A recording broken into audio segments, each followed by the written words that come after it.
नमः शिवाय। शिव पुराण श्री सतरुद्र संहिता 9वां अध्याय। भैरव जी का अभिवादन। नंदीश्वर बोले, हे सनत कुमार जी, भगवान शिव का आशीर्वाद पाकर भैरव जी कालों के भी काल हुए। उन्होंने अपने प्रभु भगवान शिव की आज्ञा से कापालिक व्रत को धारण किया।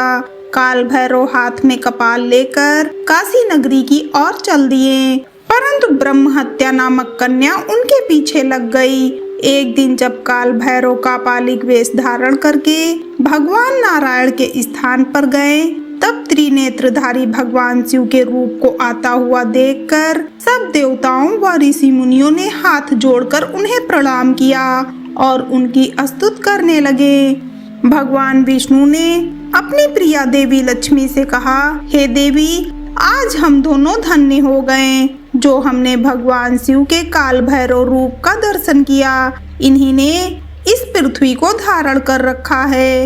यह भगवान शिव ही शरणागतों को शांति प्रदान करने वाले तथा सभी तत्वों से युक्त हैं। यही सब प्राणियों के अंतर्यामी और अपने भक्तों को सब कुछ प्रदान करने वाले और उनकी कामनाओं को पूरा करने वाले हैं। इनके दर्शनों से ही मनुष्य सब बंधनों से मुक्त हो जाता है। काल भैरव जी को इस प्रकार भिक्षा मांगते हुए देखकर भगवान श्री हरि विष्णु ने उनसे प्रश्न किया कि हे भगवान, आप तो तीनों लोकों का राज्य प्रदान करने वाले हैं, भला आपको भिक्षा मांगने की क्या आवश्यकता पड़ गई। तब विष्णु जी के इस प्रकार के वचनों को सुनकर काल भैरव जी बोले, हे नारायण, मैंने ब्रह्मा जी के 5वें सिर को काट दिया था, इसीलिए अपने द्वारा किए गए पाप का पश्चाताप करने हेतु मैं यह कर रहा हूँ। तब काल भैरव के इन वचनों को सुनकर भगवान विष्णु बोले, हे भैरव, आप तो समस्त दुखों का नाश करने वाले विघ्नहर्ता हैं, आप सदा ही लीलाएं करते रहते हैं। तब देवी ने भिक्षा के रूप में मनोरथी नाम की विद्या भैरव जी के भिक्षा पात्र में डाल दी। भिक्षा प्राप्त करके भैरव जी अन्य स्थान की ओर चल पड़े। तभी विष्णु जी ने भैरव जी के पीछे जाती हुई ब्रह्म हत्या को देखा और उससे कहा कि वह शिव जी का पीछा छोड़ दे, परंतु ब्रह्म हत्या ने कहा कि इस बहाने ही मैं शिव जी की सेवा करती हूँ। यह कहकर ब्रह्म हत्या फिर शिव जी का पीछा करते हुए काशी नगरी के समीप आ गई। वहां पहुंचते ही ब्रह्म हत्या पाताल में समा गई और ब्रह्मा जी का सिर भैरव जी के हाथ से छूटकर पृथ्वी पर गिर पड़ा।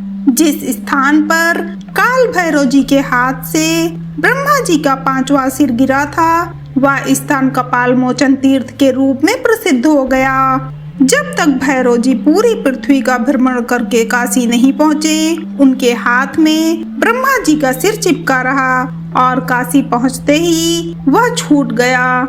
इसीलिए काशी नगरी को पाप नाशनी माना जाता है और यह सत्पुरुषों द्वारा सदा सेवनीय है। जो मनुष्य शुद्ध हृदय से कपाल मोचन भैरव जी का स्मरण करता है, उसके जन्म जन्मांतरों के पाप नष्ट हो जाते हैं। कपाल मोचन तीर्थ में जाकर विधि पूर्वक पिंडदान और देव पितृ तर्पण करने से मनुष्य ब्रह्म हत्या के पाप से भी छुटकारा पा लेता है। प्रतिदिन भैरव जी का दर्शन करने से मनुष्य के समस्त पापों का नाश हो जाता है। काशी में रहने वाला जो पुरुष कृष्णा अष्टमी के दिन या मंगलवार को भैरव जी के दर्शन करता है, उसके सभी पाप नष्ट हो जाते हैं। हर हर महादेव।